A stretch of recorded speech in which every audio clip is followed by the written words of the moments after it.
sistema ya de gobierno, un sistema cultural y todo, que hasta ese momento no se había dado, es decir, no se había experimentado a la escala que estaba a punto de hacerse lo que iba a pasar aquí en América, ¿no? Entonces había ya conquistas en algunas otras partes, como sí, en África, en Asia, pero el nivel de lo que iba a pasar en América era muy grande, tanto así que se deben incluso que empezar a inventar instituciones. Por ejemplo, se inventa esta, ¿no? El virreinato, que va a ser el virrey, va a estar en ausencia del rey, ¿no? Es decir, va a ser el representante del rey. Y entonces, obviamente, el rey de España es cuando en ese momento Carlos V dice que su imperio es tan grande que no se mete el sol, ¿no? Entonces, porque en Europa está el sol, en América está el sol, en fin. Entonces, un poco bloqueando acerca de lo grande que es. Entonces, él pone el virreinato y el virreinato va a ser una serie de instituciones. O sea, está el virrey. Luego del virrey vamos a tener aquí a la Real Audiencia y por otro lado a la iglesia. La iglesia va a ser como el garante, va a ser el vigilante, va a ser como ese personaje que va a estar chismeando, ¿no? De si las cosas salen bien o mal, y tiene poder, y tiene miedo. Acuérdense que estamos hablando del siglo XVI, entonces está, en Europa están quemando gente por las creencias, entonces obviamente aquí era muy poderosa la iglesia. Y por otro lado, la Real Audiencia funcionaba como una especie de jueces, ¿no? De juzgado. Ahí se juzgaba y se hacían todas las notificaciones acerca de juicios, acerca de cualquier situación que tuviera o estuviera en contra las personas, aquí era donde se llevaba. Entonces, obviamente, tenemos esas instancias de gobierno. Es muy importante porque muchas de las relatorías que están hoy en el Archivo General de la Nación vienen de aquí, ¿no? Vienen de lo que se hizo aquí en esta Real Audiencia. Luego, obviamente, teníamos la otra función, que era la Real Hacienda. La Real Hacienda dependía directamente de España, ajá, y era la parte de la economía, ¿no? Es decir, incluso el nombre se le quedó todavía a los asuntos económicos como la Secretaría de Hacienda, ¿no? Entonces, es la que se encarga de las finanzas, ¿no? De llevar la contabilidad de las entradas y salidas. Todo lo que sucede en el virreinato, ¿no? Tiene que pasar por la Real Audiencia. Y entonces, obviamente, la Real Audiencia va a ser una estructura, sí, donde que también se tiene todo lo de los pagos de impuestos, donde se tiene todo lo que entraba y salía, los barcos que llegaban, en fin.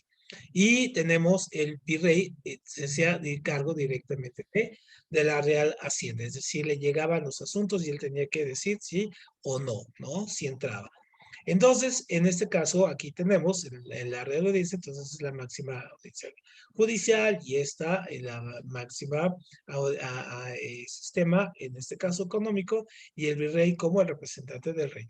Mientras estaba esto, ellos tenían que cumplirle al rey. Entonces el rey también crea a su vez instituciones para ir viendo lo que pasa en sus colonias. Entonces tiene a los visitadores que son muy temidos por los virreyes, es decir, es como una auditoría, eran los que los auditaban, y el Consejo de Indias. Entonces el Consejo de Indias es una especie de cámara de diputados, por así decirlo, ¿no? Un poco como un parlamento, donde había representantes de las colonias, ¿no? Pero en realidad ellos decidían un poco lo que se tenía que hacer y le mandaban órdenes al virrey, pero en realidad más bien eran un tanto consejería, ¿no? Porque el poder pues, caía en el rey, ¿no? Entonces ellos sí eran como consejeros. Entonces ahí era un poco la situación, esa es la estructura del virreinato.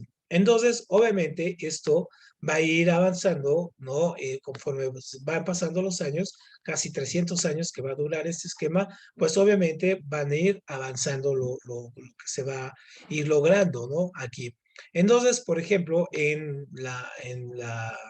esta parte que decíamos, la parte del sincretismo, vamos a ver cómo económicamente España, la Nueva España, va a tener una base importante que va a ser esta cuestión de la minería. Entonces, la minería es la base comercial, en este caso de España. Sobre esa se basa absolutamente todo, ¿no? Es decir, todo el flujo comercial que hay viene de España, viene de la minería. Entonces, se llevan tanto oro y tanta plata que España finalmente esto no le va a convenir al paso del tiempo, ¿no? Es decir, van a empezar a tener problemas acerca de los flujos que se están llevando de comercio.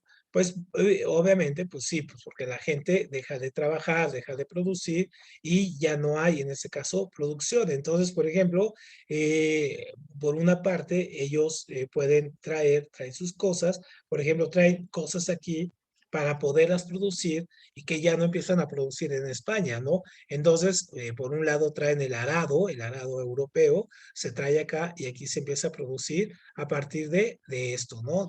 Del arado.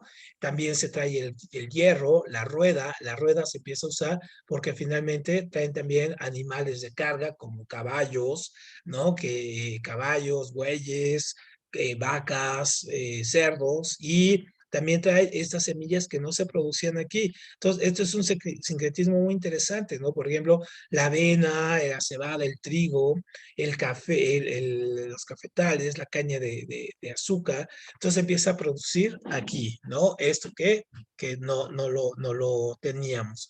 Y entonces, obviamente, entre ellos traen y que se lleva la cuestión de las minas, obviamente el comercio en España, pues obviamente se va a hacer muy intenso en detrimento de lo que pasa aquí en la capital, ¿no? En este caso, en la Nueva España. Entonces, obviamente, cuando va a haber necesidad de mano de obra, pues obviamente a todos los indígenas se les tienen que enseñar las nuevas, digamos, nuevas formas de hacer cosas. Por ejemplo, se les enseña a hacer cerámica, pero con base en la creencia europea, ¿no? Se les enseña a trabajar las pieles, la costura, o sea, todo esto ya lo sabían. Quizá la herrería no, ¿no? La herrería no lo sabían usar, pero se les empieza a enseñar a usar esto, cosas que ellos ya sabían hacer, pero obviamente en la manera española, ¿no? Y obviamente, pues vean todo lo que nos trae, ¿no? Todos los bovinos, porcinos, asnos, mulas, ¿no? El gallo, gallina. Aquí ya había guajolote, ojo, es decir, el guajolote si era de aquí, ¿no? Y esto. Entonces, obviamente, todo esto va a influir hasta la fecha, ¿no?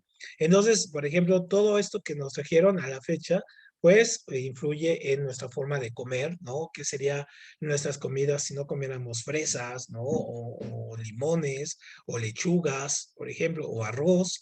En este caso, también las condiciones de trabajo, pues sí, de los mineros, pues son deplorables. ¿Por qué? Pues porque no hay ni seguridad, ni mínimos cuidados, entonces la gente muere, ¿no? Muere, pero no importa porque hay mucha mano de obra, ¿no? En este caso, también el comercio obligó a que se abrieran dos grandes puertos, uno en el Golfo de México, que es el de Veracruz, y otro en el Pacífico, ¿no? Que es el puerto de Acapulco. El puerto, perdón, de Acapulco va a empezar a tener mucho comercio con China, ¿no? Entonces había una barcaza que viajaba todos los años a China y se llamaba la Nao de China. Entonces iba y traía, era un viaje como de un año, iba, traían cosas y llegaban acá y se vendían. Entonces sí era súper interesante eso. Y entonces, obviamente, también se empieza a introducir maquinaria para obviamente, todos estos talleres, maquinaria que era desconocida aquí por los grupos indígenas que había y que son forzados a aprender, ¿no? Y entonces, obviamente, con la destrucción también de las ciudades antiguas, obviamente también viene la construcción de nuevas ciudades, de nuevas zonas, como la misma Ciudad de México que se va a transformar, ¿no? Va a cambiar de una manera muy radical, ya con una ciudad planificada, es decir, la Ciudad de México va a ser una ciudad muy planificada y va a tener ya, sobre todo, iglesias, ¿no? Entonces, va a tener todas estas iglesias. Ustedes van al centro histórico, encuentran iglesias en cada esquina. Entonces, obviamente, uno de los procesos que fueron más difíciles en el proceso de la conquista y después en la colonización, fue esto, ¿no? Fue la evangelización, es decir, fue convertir a estas comunidades, a las comunidades indígenas, fue convertirlas al cristianismo. Entonces, obviamente ellos tenían sus propias creencias, sus dioses y todo ello. Y hubo grupos de resistencia que hasta la fecha, esos grupos de resistencia hasta la fecha conservan ese tipo de religión. Entonces, por ejemplo, eh, hagan de cuenta que aquí se bautizaba, se les enseñaba a hablar español y pues sí era muy agresivo porque incluso se recurría a la violencia. Y cuando no se recurría a la violencia, se recurría, por ejemplo, a la parte educativa, es decir, se les enseñaba el idioma con base en la Biblia o se les enseñaba algunas cuestiones, por ejemplo, obras de teatro, alguna pintura, nace el barroco indígena, en fin. Entonces, obviamente se les enseñan algunas situaciones, pero la mayoría de la evangelización sí fue de corte muy violento, es decir, no hubo esta situación de vamos a enseñarles la religión a través de cosas, no sé, educativas, no, sino también fue muy violento este punto. Entonces, obviamente, una de las cosas que se hicieron fue esto. Por ejemplo, ellos creían en Quetzalcóatl, ¿no? Por ejemplo, entonces él creía en Quetzalcóatl, entonces tenía su figura de Quetzalcóatl ahí. Y entonces estos, ¿no? Los cristianos llegaban con sus figuras, su San Antonio, sus Cristos, en fin. Entonces ellos, los indígenas, lo que hacían es que a las figuras religiosas las perforaban, es decir, les hacían un boquete y introducían en este caso, el dios o en la escultura del dios miniatura, ¿no? Y la escondían adentro. ¿Mm? Y entonces ahí se ponían, cuando llegaban los cristianos, ¿no? Los padres y todo, y veían que estaba la figura del Cristo o la figura del San Antonio, ahí que le estaban rezando, en realidad lo que decían los indígenas era rezarle a la figura que estaba adentro. Entonces, esto dio pie a que surgieran unas expresiones religiosas que se llaman, por ejemplo, ahora las conocemos como Yaruba, ¿no? La Yaruba. Entonces, que es una religión ahora incluso en Cuba, que tiene sus expresiones en Haití y que aquí en México, para no hacer ese cuento largo, se le conoce como santería, ¿no? Estos son los santeros, ¿no? Este es el origen de la santería, esta parte de la evangelización con base en este tipo de rituales. Entonces ahí es cuando nacen estas expresiones. Pero sí, la muerte de muchísima gente pues va a ser la parte fundamental ahí, ¿no? Que mueren muchísimos por convertirlos. Entonces, otra de las cosas que vamos a ver en estos años, ¿no? Que déjenme pasar a la otra, va a ser la llegada de muchas fuentes o muchos, en este caso, personajes que van a llegar a cubrir algunos huecos tanto de poder como algunas cuestiones también de culturales. Entonces, ¿quiénes van a cubrir esos puntos? Pues nada más y nada menos que las órdenes religiosas. Entonces, las órdenes religiosas se van a constituir como, digamos, la gran estructura para poder. Y entonces, aquí nada más, déjame regresar, la gran institución, los primeros que van a llegar fueron los franciscanos. Ellos incluso van a aprender el idioma, van a aprender a hablar bien el idioma náhuatl para poderse comunicar. Y algo muy importante, va a darse de que estos personajes, estos nuevos educadores, ellos van a ser, aquí vamos a poner los franciscanos, ellos lo que van a hacer es básicamente adoctrinar con base a los conocimientos que ya tienen la gente, las creencias básicas. Entonces no les hacen cambiar de la religión de una manera brutal, no, sino va haciendo un cambio paulatino, ¿no? A partir de la enseñanza del español y todo, digamos, son los que son más, digamos, pedagógicos para poder proyectar lo que ellos querían, ¿no? La creencia en Cristo y la dominación y la iglesia y en fin. Luego van a llegar los dominicos y los agustinos y al final van a llegar, en este caso, Luego también van a llegar algunos órdenes, ¿cómo se llama esta? Los de San Ignacio de Loyola, ahorita me acuerdo cómo se llaman estos, los de que fundaron la Ibero, que son los fundadores de la Ibero, ahorita se me va el nombre, pero llegaron todas estas órdenes y entonces cada una tuvo una zona de influencia. Y obviamente entre las zonas de influencia que tenían, pues también generaban riqueza, ¿no? O sea, tampoco eran nada más de venir a trabajar por la religión, no, sino también muchos de estos se enriquecieron a la institución religiosa, ¿no? Muy bien, entonces, otra de las cosas que se da en estos 300 años es que se van a crear demasiadas estructuras sociales. ¿Por qué? Pues porque el mestizaje va a ser durante estos 300 años, va a ser continuo, aunque la idea del mestizaje la vamos a tener hasta el siglo XIX ya fundamentada. Entonces, en esta época, y esto es muy importante porque esto también se los preguntan mucho en su examen, ¿no? En esta época vamos a tener a los españoles. El español que llega se le llama peninsular. Es decir, él nació en España y él viene de allá, entonces viene de la península, entonces es el peninsular. Luego, el que nace aquí, ¿no? Es el criollo, ¿no? Esos son los criollos. Y los mestizos van a ser los que son la combinación entre indígenas y, en este caso también, este, y españoles, ¿no? Esa es la combinación.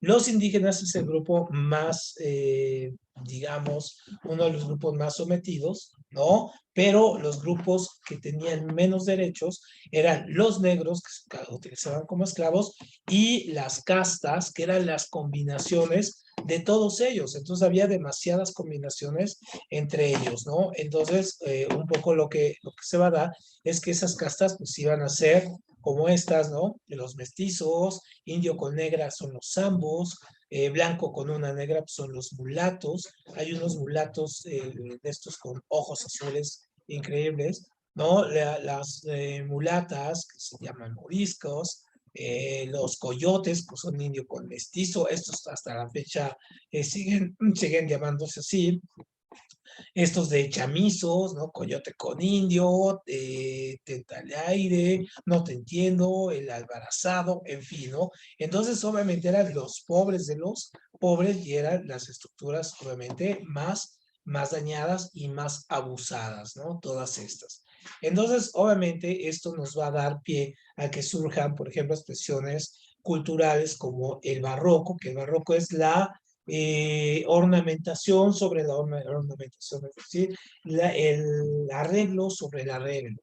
Y entonces, obviamente, la Catedral de la Ciudad de México es, digamos, monumento barroco más importante. Ustedes entran, ven la fachada, es barroca, pero si ustedes entran ya a la iglesia, en la parte de atrás, ahí encuentran básicamente ya lo que es el barroco, es decir, una serie de arreglos impresionante, hay ángeles sobre ángeles, Cristo sobre Cristos y todo lleno de oro, ¿no? Entonces, esto también tiene impacto en la arquitectura. Si ustedes se fijan, el centro histórico está muy cuadrado, es decir, las calles son muy lineales, muy cuadriculadas. ¿Por qué? Porque es una idea del barroco también, en este caso, ese orden arquitectónico. Entonces las casas son iguales, aunque ya quedan pocas, ¿eh? Ya hay muy pocas cosas que hay ahí en el centro histórico que vienen de esa época, muy pocas, porque fueron cambiando, fueron quitándolas, fueron derrumbándolas, pero la estructura lineal pues sigue siendo la misma, ¿no? Y uno de los elementos que también llega a preguntarse en el examen es esto, ¿no? ¿Quién fue o la representante básica del barroco? Pues fue, en este caso, Sor Juana Inés de la Cruz, ¿no? Entonces, Sor Juana, que era religiosa, ella prácticamente lo que va a hacer es escoger el monasterio, porque en el monasterio era donde podía estudiar, podía escribir, podía pensar, cosa que las mujeres tenían prohibido en esta época. Entonces se encuentra en el monasterio, no es que fuera religiosa, ¿no? De hecho, tiene unos poemas hasta eróticos, sino que era el refugio, era donde encontraba refugio para poder escribir, poder hacer y poder pensar, ¿no? También está Juan Ruiz de Alarcón como otro escritor, en este caso importante, que escribió mexicano, bueno, en este caso no mexicano, sino novohispano, que rivalizó en este caso con Calderón de la Barca y en España con las obras de teatro barroco, ¿no? Entonces, esto lo estuve revisando porque pues, que sí, sí viene un poco ahí en el temario, entonces había que revisarlo con mayor profundidad. Entonces, habíamos comenzado con esto, ¿no? Con cuáles habían sido los antecedentes de la independencia de México. Habíamos visto que había sido la Revolución Francesa, que fue la independencia de Estados Unidos, pero sobre todo la Ilustración.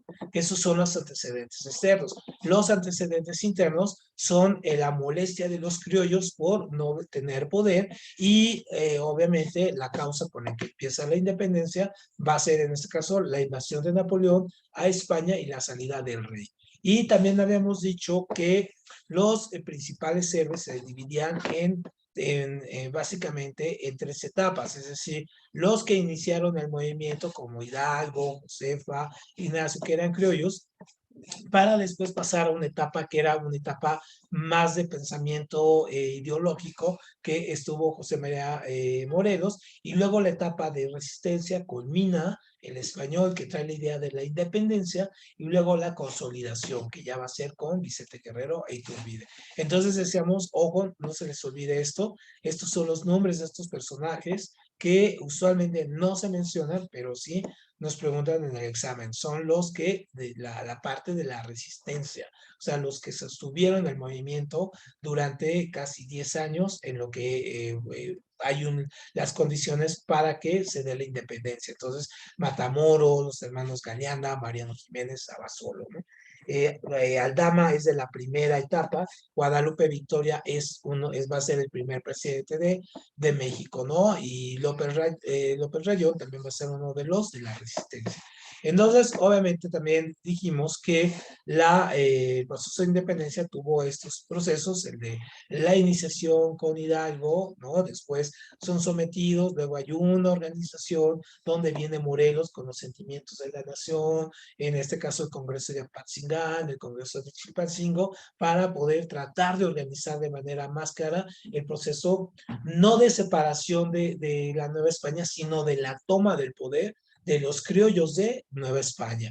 Pero la consumación se va a dar, pues, de manera casual, es decir, vuelve a salir del rey de España y entonces Francisco Javier Mina, este español, trae la idea de que hay que independizarse y entonces ya se tiene un pensamiento de un nuevo país, independientemente de España, un poco como lo que es Estados Unidos. Y obviamente va a venir el periodo donde finalmente se firma el ejército trigarante, ¿no? Habíamos visto el ejército trigarante de las tres garantías, que son en este caso independencia, religión y unión, y viene el tratado bueno, el plan de Iguala, perdón, donde se unen estos dos frentes, el ejército realista o lo que quedaba de él y el ejército de los insurgentes. Y entre estos dos, ¿no? Van a obligar finalmente al último virrey, que es don Juan de O'Donoghue, lo obligan a firmar la independencia de México.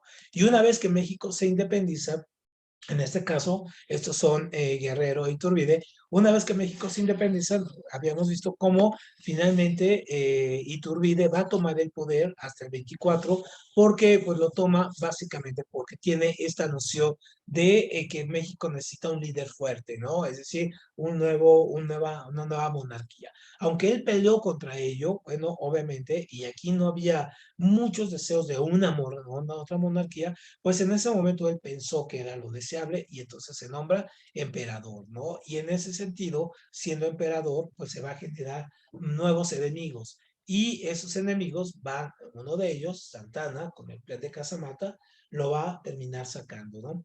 Entonces, obviamente, una vez que está fuera Santana Iturbide, pues viene la reconstitución del país. Entonces se firma y se crea la primera constitución de México, que es en 1824, que es la vil copia, así una copia muy literal, a la constitución norteamericana, ¿no?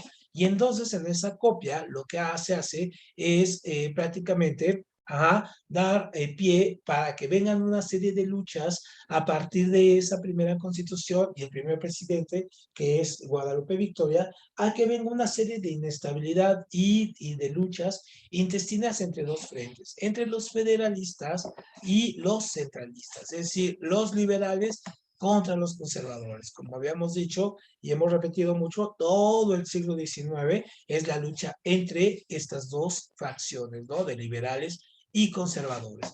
Y les dije que pusieran mucha atención aquí en este periódico, porque estas son preguntas clásicas, ¿no? De que los liberales se comunican a través de la Guía Mexicana y los conservadores a través de El Sol de México. Entonces, estos dos van a estar peleando, estos dos bandos, y estos bandos van a poner y quitar presidentes, es decir, hay constantes golpes de Estado, entonces los presidentes no duran, salvo Guadalupe Victoria, los demás presidentes van a durar apenas 2 meses, 4 años, 3 años, 2 o 3 años, pero pocos terminan su periodo de gobierno, ¿no? Entonces, esto es como muy de la época. Hay una inestabilidad y una vez se ponen, en este caso se ponen conservadores, luego se ponen liberales y en fin, están pasando. Esa inestabilidad va a ser aprovechada por los otros países, los países que están peleándose en Europa, ¿no? Entonces, obviamente, cada uno de los grupos tiene sus propias ideologías muy armadas, las tienen muy claras y también tienen a sus aliados. Entonces, por un lado, los liberales tienen como aliado a los Estados Unidos, mientras que los conservadores tienen como aliado a los europeos. Entonces, están en constante comunicación entre ellos. Y entonces, mientras los liberales postulan su posición política económica en el liberalismo, en este caso de Adam Smith, es decir, la propiedad privada, es decir, en el capitalismo como lo conocemos ya ahora, los conservadores quieren tener todavía el patrón oro, la acumulación de oro, ¿no? Estos asuntos de la tierra como único garante de la riqueza, en fin, ¿no? Entonces, y que el gobierno mantenga la propiedad y que el rey sea el que fije los precios, en fin, ¿no? Entonces, esto era muy interesante. Entonces, obviamente, estos proyectos van a estarse enfrentando de manera constante. Y uno de los resultados de ese enfrentamiento, pues, va a ser la guerra con Estados Unidos. Entonces, por ejemplo, nosotros vamos a tener esta cuestión de que en 1933 va a ganar el poder los conservadores o en este caso los centralistas. Entonces ellos toman el poder y cambian la constitución a ser una constitución federal a una constitución central. Y entonces esto va a dar pie que todos estos territorios que están acá, todos estos que están aquí, incluyendo Texas, eran parte de México. Todos estos territorios van a verse desprotegidos y abandonados. Entonces, para que tengan una idea, Texas solamente tenía 200 habitantes mexicanos cuando empezaron a conquistar. Entonces, los Estados Unidos, que estaban aquí muy a la carga, Estados Unidos van a encontrar la manera de irse aprovechando de esos vacíos legales y esos vacíos y problemas que hay. Entonces, lo primero que hacen es el general Samuel Houston empieza una invasión a Texas y se va a ir quedando con Texas aquí. Y después van a proclamar con el general Austin, van a generar el proceso de independencia de Texas. Entonces, cuando Texas se separa de México, por este flujo de migrantes norteamericanos aquí, no porque los mexicanos tejanos lo hayan hecho, sino por el gran influjo de norteamericanos que llegan a Texas, sobre todo porque encuentran oro, ¿no? Entonces, y encuentran muchas tierras. Entonces, Texas comienza una guerra con México. ¿no? Entonces, México y Texas están en guerra y los Estados Unidos le hacen una oferta a los tejanos que no pueden evitar, que es que hagan parte de ellos. Entonces, Texas en 1936 se vuelve parte de Estados Unidos y finalmente ahora la guerra ya no va a ser contra Texas, ya va a ser contra, en ese caso, Estados Unidos.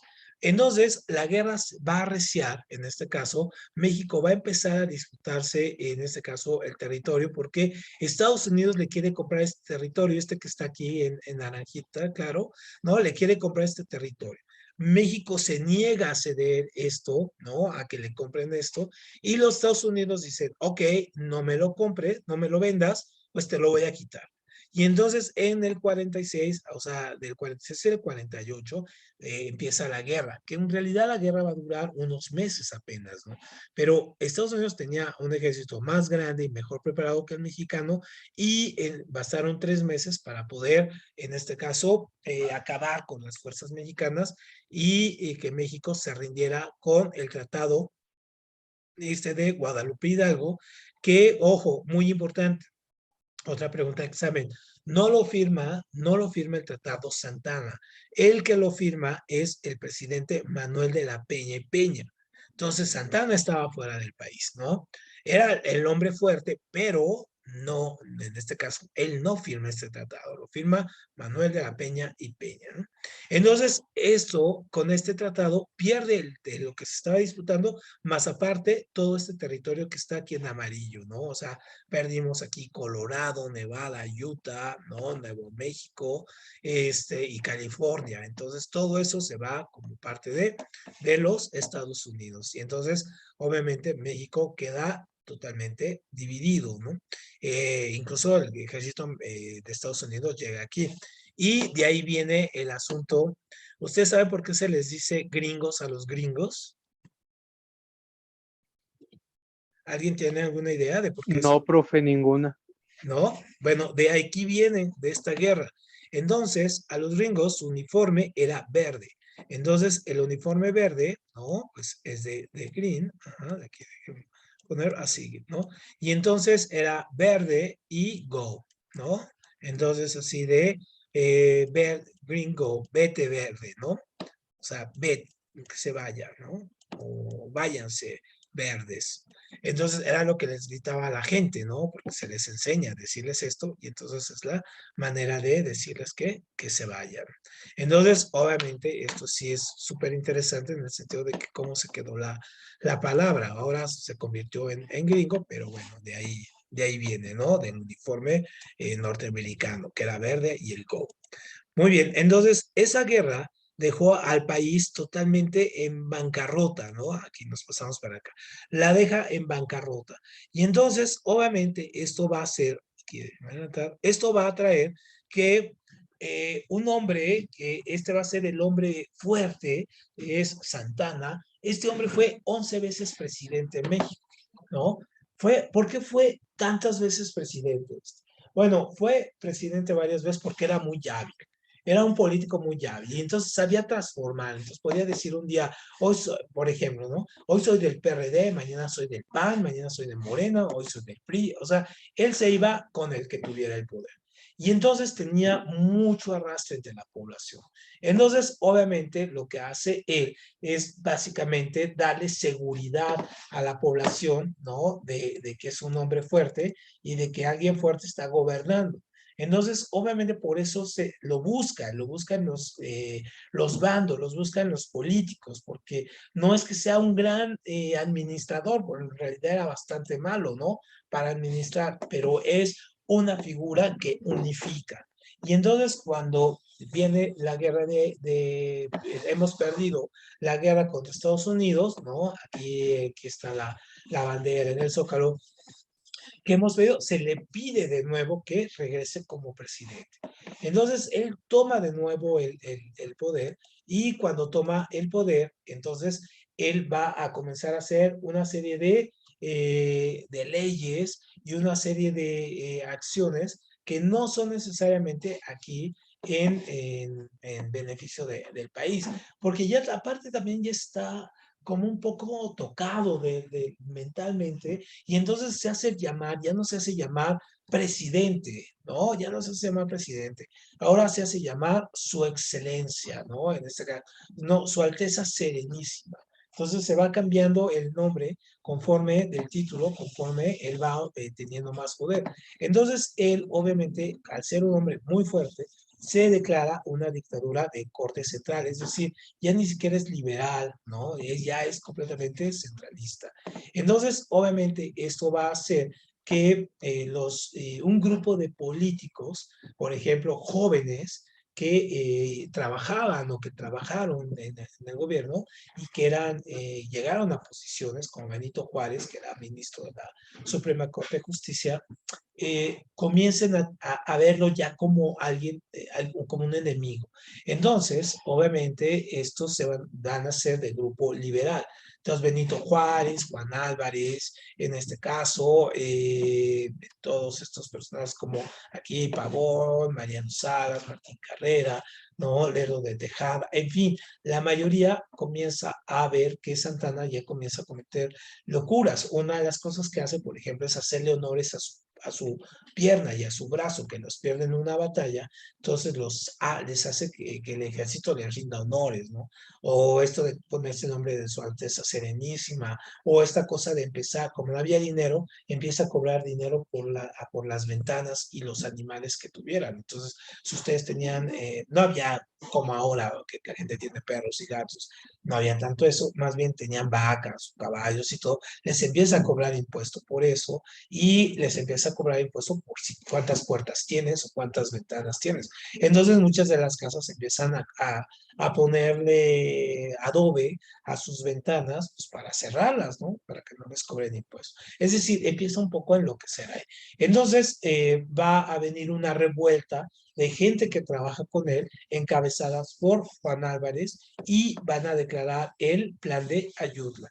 Y el plan de Ayutla es con el que tiran a Santana y va a haber un momento de otra vez, es otro vez como este proceso de calle Iturbide, entonces, ¿a quién ponemos? Entonces, obviamente, el poder queda en manos de un conjunto de políticos que van a buscar a quién darle el poder. Entonces, en primer lugar, queda el poder en manos de un triunvirato, es decir, de tres personas, de Ignacio Pavón, Mariano Salas y Martín Carrera, que juntos ellos van a nombrar después darle el poder, en este caso, a Juan Álvarez, ¿no?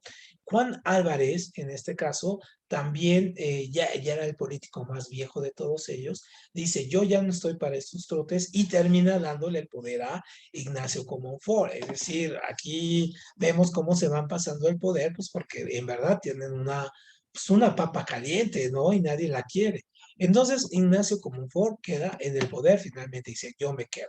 No es tan grande, o sea, sí es grande, pero tampoco lo es como lo era Juan Álvarez, ¿no? Entonces, obviamente, Comonfort comienza a hacer un análisis de cómo está la situación del país, es decir, cómo lo dejó Santana, cómo lo ha dejado, en este caso, toda esta alternancia en el poder de que se iban unos, llegaban otros, unos había centralistas, otros, en fin, y las guerras. Entonces, obviamente lo que hace en este caso Comonfort es pedirle a los miembros de su gabinete que hagan un análisis y le den propuestas de solución. Entonces, se va Benito Juárez, ¿no? Se va en este caso como, perdón, eh, Iglesias, se va en la Fragua, Lerdo de Tejada, en este caso, este hombre de la epistola de Melchor Ocampo, en fin, todos estos personajes son jóvenes, es decir, la media de ellos estaban entre los 30, 40 años por mucho, todos ellos sabían hablar otra lengua, habían sido educados, en este caso, algunos habían viajado a Francia, a Estados Unidos, es decir, conocían el mundo, ¿no? El mundo que se tenía que conocer, el mundo importante que se tenía que conocer, ellos lo conocían. Entonces, ellos llegan con Comonfort con una serie de propuestas que se van a conocer como las leyes de reforma. Entonces, las leyes de reforma significa cambio. Entonces, unas leyes de cambio. Entonces, obviamente, el cambio al sistema. Entonces, cuando Comonfort lee estas leyes, estas propuestas, pues en realidad le asustan, porque las leyes son muy agresivas en el sentido de todo lo que quieren cambiar. Son leyes que van contra, por ejemplo, contra la iglesia, un poco contra el ejército, son leyes que van contra los grandes propietarios que todavía quedan ahí de tierras, en fin, entonces son leyes que, pues, Comonfort se da cuenta que que son demasiado para él. Entonces, él niega las leyes de reforma y entonces le dan un golpe de Estado, ¿no? Entonces, en ese golpe de Estado, el que va a quedar en el poder va a ser, en este caso, Benito Juárez, ¿no? Que es el más inteligente y era el más aventado para la cuestión de la lucha. Entonces, Benito Juárez toma el poder, se nombra presidente, pero al mismo tiempo los conservadores aprovechan la disyunción para nombrar otro presidente, ¿no? Entonces, Benito Juárez es el presidente liberal y los conservadores nombran a otro presidente, ¿no? Y estos dos presidentes van a estar peleando. Entonces, Benito Juárez lo que va a hacer, se va con sus aliados al norte, es decir, se van a ir, ahorita vamos a ver las leyes de reforma, pero él se va al norte, se va a buscar a los Estados Unidos y los conservadores se van a Europa, sobre todo a Austria y España, a Francia, se van a buscar también apoyo. Entonces, básicamente, mientras está Benito Juárez, se declaran las leyes de reforma como parte de una nueva constitución que va a ser la constitución del 58, que es la constitución que se llama la constitución liberal, ¿no? Del 58. Entonces, las leyes de reforma que van a ser incluidas en la constitución liberal, ¿no? Del 58, las leyes más importantes son estas. La ley Juárez, en este caso, es la que divide el poder eclesiástico y el poder del ejército del poder civil, ¿no? Es lo que se le llama, en este caso, la separación iglesia-estado. Entonces, obviamente, esto a la iglesia, pues le pega muchísimo, porque la iglesia tiene mucho poder. Entonces dice, ya no puedo, entonces yo influir en los procesos del Estado, pues no, ya no. Entonces, estas leyes hasta la fecha fueron incluidas en la Constitución del 17. Entonces, por ejemplo, los ministros de la iglesia no pueden votar, no tienen derechos políticos, no pueden hacer propaganda política, en fin, ¿no? O sea, no tienen esos derechos. Entonces, la ley Juárez es esta separación, iglesia y Estado. Luego, la ley Lerdo es la ley más agresiva económicamente, porque también se le llama ley de bienes de manos muertas, porque entonces se da cuenta Lerdo de Tejada, cuando hace su análisis, es que hay muchos terrenos, por ejemplo, y muchas tierras cultivables que están abandonadas. ¿Y por qué están abandonadas? Porque son de la iglesia. Y entonces la iglesia pues no las trabaja, ahí las tiene. Entonces Lerdo de Tejada le quita las tierras a la iglesia y se las da a los terratenientes, sobre todo a gente con capacidad económica, ¿no? Para que las trabaje.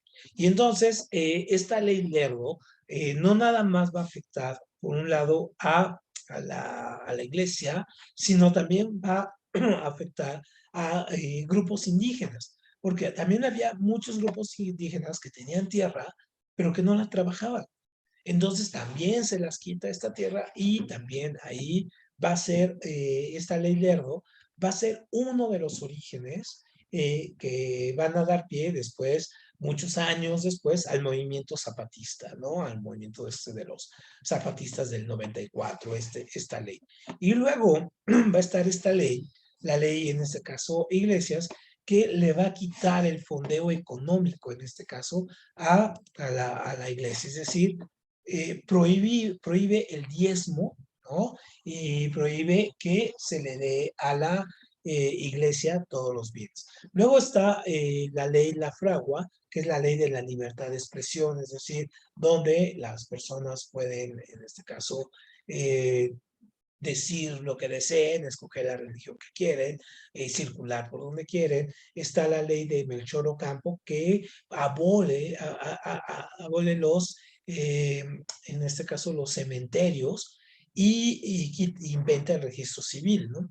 Entonces, ahora nacimientos, casamientos de funciones van a pasar a parte de civiles, es decir, autoridades civiles, y ya no tienen nada que ver la iglesia con esto. Entonces, imagínense, hasta estos años, la iglesia era la que registraba las muertes y los nacimientos, ¿no? De aquí. Entonces, era muy importante, entonces, le quitan muchísimo el poder. Entonces, ahí hay muchos resentimientos. Entonces, obviamente, la guerra de reforma se va a empezar algo que se llama la guerra de reforma, esta guerra entre Benito Juárez, los liberales, y los conservadores, ¿no? Entonces, obviamente, Juárez en un primer momento va a ser aprendido, después va a escapar, ¿no? Y se va a declarar el plan de Tacubaya, donde los conservadores desean derrocarlo, ¿no? Entonces, esta guerra va a durar 3 años. Es una guerra que no tiene en sí las batallas que uno esperaría, porque ambos grupos están negociando, ¿no? Están negociando con que esta guerra vaya a durar más allá de estos 3 años. Entonces, obviamente, los liberales y conservadores, liberales negocian, ojo, esto es bien importante, los liberales negocian con Abraham Lincoln, que era el presidente de Estados Unidos, negocian cederle el istmo de Tehuantepec para que los barcos puedan pasar por ahí y hacer una especie de canal, como lo que se hizo en el canal de Panamá, ¿no? Entonces, están negociando ello. Pero los gringos no aceptan porque en ese momento tienen ellos su propia guerra, la guerra civil norteamericana. Tienen su propio conflicto, entonces dice Lincoln, es que por estar en el sur, a mí no me conviene. Pues, ¿por qué? Pues porque le daría, digamos, fuerza a mis enemigos, que son los estados del sur, ¿no? Acuérdense que la guerra entre Estados Unidos fue entre los estados del sur contra los estados del norte, ¿no? Y van a ganar los estados del norte de Abraham Lincoln. Ahora, los conservadores se van a España, se van a Francia y se van a Austria, porque en ese momento el que gobernaba era Napoleón III. Y Napoleón III, en este caso, quería derrocar, quería tener un imperio mundial. Y uno de sus, digamos, obstáculos era, pues sí, Estados Unidos.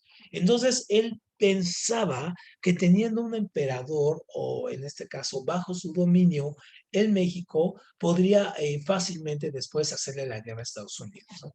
Entonces decide en Napoleón III apoyar a los conservadores de esa manera. Entonces, en un primer momento, la guerra se termina en el 61 y en este caso los liberales regresan a la Ciudad de México y los conservadores que ya tienen un plan deciden retirarse, ¿no? Es una retirada táctica, es decir, no es que hayan perdido la guerra, simplemente se retiraron porque venía, en este caso, otra parte de su plan. ¿Y cuál va a ser su plan? ¿No? ¿En cuáles van a estar basados? Pues básicamente en la intervención francesa. Entonces, obviamente, el plan de Napoleón III, pues tenía muy bien visto y dice, yo quiero invadir México, ¿no? Y a partir de ahí conquistar a Estados Unidos. Entonces, obviamente, le va a dar pie, lo pudieran haber hecho sin esto, pero Juárez le va a dar pie para que esto sea más rápido.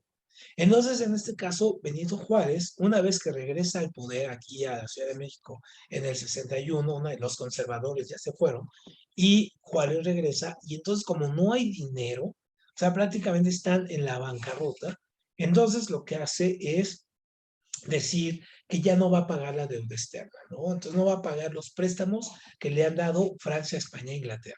Entonces, obviamente, esto hace que estos países agarran y se reúnan en Londres, y hagan la Convención de Londres, donde deciden mandar fuerzas punitivas, es decir, un ejército, para cobrarle a Benito Juárez, a la fuerza.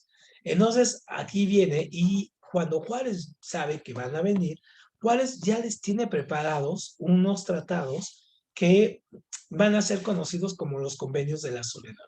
Estos convenios de la soledad van a ser decirle estos gobiernos, ok, yo sé que te debo, dice Benito Juárez, sé que te debo, pero no tengo con qué pagarte en este momento. O sea, ¿con qué te pago? No tengo nada.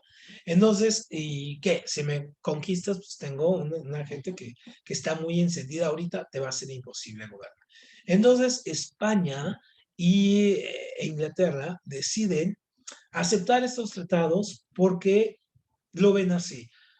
Les dice Juárez, no te pago ahorita, pero déjame reconstruir el país en 10 años y a partir de 10 años yo te empiezo a pagar, ¿no? Porque finalmente les dice Juárez algo muy importante, ¿no? O sea, los gobernantes van y vienen, pero las deudas persisten y los países también. Entonces, yo en 10 años quizá ya no esté, pero te voy a seguir pagando, ¿no? El país te va a seguir pagando. Entonces estos dicen, ok, y entonces a partir de ahí, ojo, es súper importante para lo que pasa hoy, a partir de ahí es que los bancos ingleses y los bancos españoles van a tener gran presencia en México.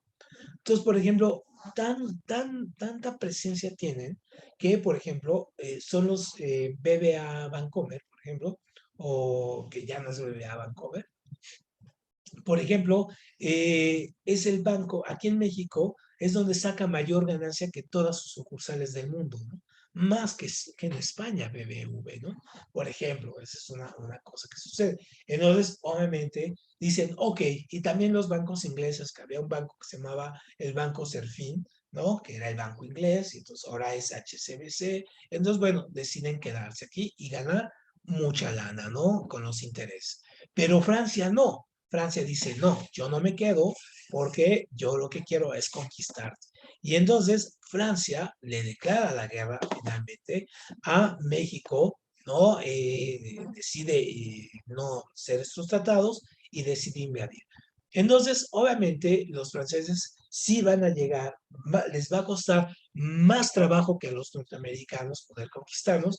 Incluso tenemos la famosa batalla del 5 de mayo del 62, donde Ignacio Allende le gana la batalla a los franceses, sobre todo al que era considerado el mejor ejército del mundo en ese momento, ¿no? Tenían uno de los grupos más importantes que eran los suavos, entonces los suavos van a ser derrotados, por eso, digamos, esta batalla es tan importante, porque es haberle ganado una batalla al ejército, aunque perdimos la guerra, sí, la vamos a perder y van a ocupar la capital en unos meses, ¿no? Después de esto, obviamente esta victoria es muy simbólica porque marca la resistencia. Entonces Juárez no se queda aquí, Juárez se vuelve a ir a la frontera con Estados Unidos, a lo que se conoce hoy como Ciudad Juárez, ¿no?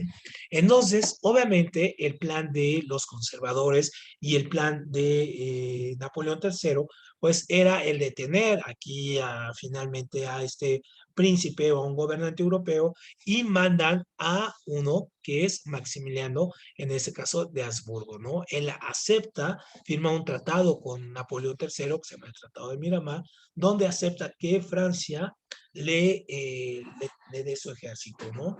Y que él gobierne. Obviamente este es un tipo muy pelele, es un tipo muy inteligente, pero no tiene las características para gobernar.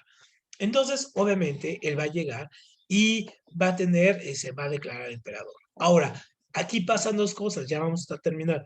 Pasan dos cosas. Por un lado, Maximiliano no es conservador, ¿no? O sea, Maximiliano tiene una ideología de corte liberal, o sea, incluso tiene ideas más liberales que las de Juárez en muchas cosas, ¿no? Y luego que ese es uno. Y entonces los conservadores mexicanos lo empiezan a ver con desconfianza. Y otra es que Napoleón III en Europa y en Asia empieza a perder guerras.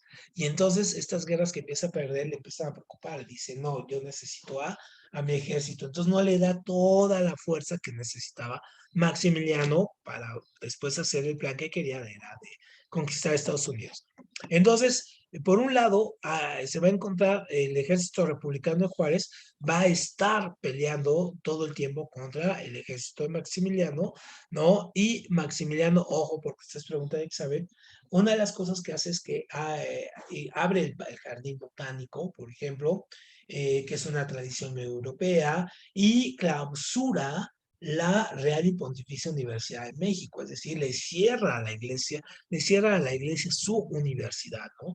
Cosa muy importante. Y luego comienza y esto es lo que lo derrota, se niega rotundamente a derogar las leyes de reforma. Entonces, como no deroga las leyes de reforma, los conservadores finalmente le quitan su apoyo y obviamente ya con el apoyo de Estados Unidos, ya Estados Unidos ha terminado la guerra civil, entonces ahora sí le ayuda a Estados Unidos a Juárez y finalmente Juárez termina derrotando a Maximiliano y lo terminan fusilando ahí en el Cerro de las Tres Campanas, ahí en donde está Ecatepec ahora, ¿no? Entonces, termina muerto, ¿no? Esta aventura de Maximiliano y esta aventura de la intervención francesa. Entonces, obviamente, cuando Juárez regresa, entonces ya se encuentra con un estado totalmente deshecho otra vez, sin dinero, sin nada, y él, pues en ese momento ya por cuestiones democráticas se tendría que haber retirado del poder, pero se vuelve a elegir presidente, ¿no? Y esto que se vuelve a elegir presidente, aquí está Napoleón, esto que se vuelve a elegir presidente, pues va a ser una de las causas por las cuales va a resultar el régimen de Porfirio Díaz, o sea, por los constantes momentos de reelección que va a tener en este caso Benito Juárez, ¿no? Muy bien, con esto nos quedamos hoy para retomar después con el porfiriato y la Revolución Mexicana, ¿vale? Muy bien, pues tengan un buen fin de semana y nos vemos el próximo lunes. Entonces, nos vamos a ver lunes y miércoles para las sesiones, ¿no? Y jueves y viernes, bueno, el viernes no tendremos por la Semana Santa. Pues les vaya muy bien y que les sea muy leve con la lluvia de hoy. Gracias, Gracias, maestro, profe, que buen tenga un día. buen fin de semana. Igual a ustedes, gracias.